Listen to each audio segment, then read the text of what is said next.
Hey guys, it's Carl. Today we're going to help you decide which exhaust system is right for your vehicle. It seems there are as many different kinds of exhaust systems out there as there are different vehicles on the road. First, we'll talk about late model vehicles. Most of these applications will require that the catalytic converter and the stock exhaust remain part of the system.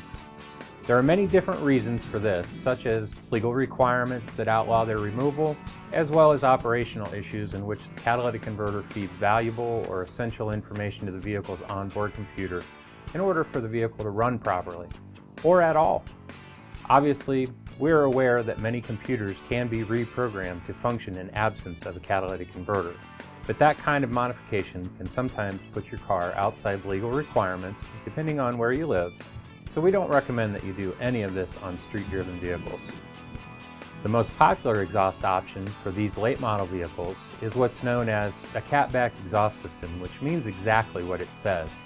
This system includes everything from your catalytic converters all the way back to the tailpipe.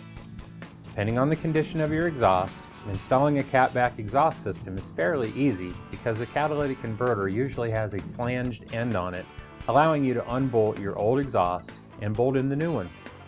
Many of these systems even use the same brackets and hangers from the stock exhaust pipes. However, with catback exhaust, especially with truck applications, you'll also notice that many of these kits will offer a different tailpipe exit configuration than stock, such as a dual exit exhaust as opposed to the stock single exit. On early model vehicles, we're talking about vehicles from the early 1970s and before. Most of them did not come with catalytic converters, so the most common systems for these vehicles are referred to as header-back systems, which typically includes all of the piping and muffler or mufflers from the header collector flange to the back of the vehicle. One thing to be aware of is that many of these systems are designed to bolt up to a specific header, such as a Hooker Super Comp or a Summit header. This information will specifically be noted in the application when you look at the part description online.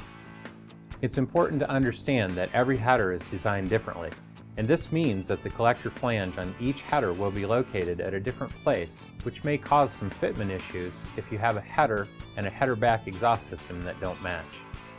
Another thing to consider is that in many cases you're installing a dual exhaust system on a vehicle that did not originally come from the factory with one, or a dual exhaust was never a factory option to begin with. In these cases, a common issue you may face is a transmission crossmember that will not accommodate a second exhaust pipe.